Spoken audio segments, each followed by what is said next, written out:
కడప జిల్లా పులివెందులలో భూ కబ్జా వ్యవహారం తీవ్ర కలకలం రేపింది.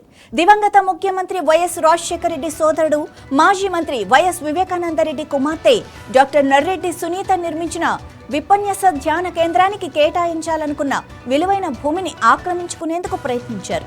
చిన్నరంగాపురం సర్వే నంబర్ 160/1 బిలోని 3.31 ఎకరాల భూమిపై నకిలీ ఎంట్రీలు పత్రాలతో అక్రమంగా హక్కులు సృష్టించుకున్నట్లు ఆరోపణలు వెలుగులోకి వచ్చాయి.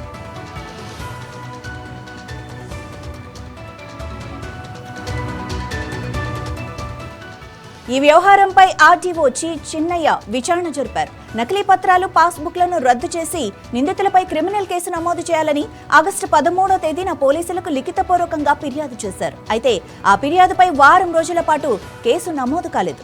బాధితులు, అధికారులు ప్రశ్నించడంతో ఫిర్యాదు తన వద్దే లేదంటూ సీఐ కె శ్రీరామ్ కాలయాపన చేశారన్న విమర్శలు వచ్చాయి. చివరకు ఉన్నతాధికారుల జోక్యంతో ఆగస్టు 20వ తేదీన ఎఫ్ఐఆర్ నమోదైంది.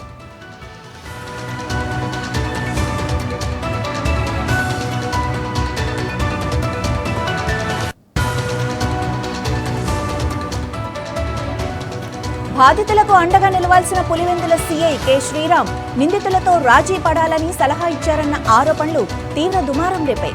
కేసును ముందుకు తీసుకెళ్లేందుకు తనపై ఒత్తిడి చేయొద్దని, నిందితులతో మాట్లాడి రాజీ చేస్తానని సీఐ చెప్పినట్లు బాధితులు ఆరోపిస్తున్నారు. పులివెందులలో విధుల్లో చేరినప్పటి నుంచి సీఐ కె శ్రీరామ్ వ్యవహార శైలిపై పలు వివాదాలు, విమర్శలు వచ్చినట్లు స్థానికంగా చర్చ జరుగుతోంది.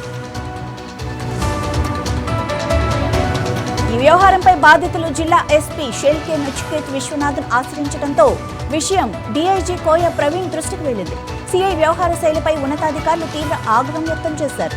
పులివెందుల అర్బన్ సీఐ కె శ్రీరామ్ను ఆగస్టు 26, 2026న కడప వేకెన్సీ రిజర్వ్కు పంపిస్తూ ఆదేశాలు జారీ చేసినట్లు తెలిసింది. ఈ ఆదేశాలను గోప్యంగా ఉంచారన్న ఆరోపణలు కూడా వినిపిస్తున్నాయి.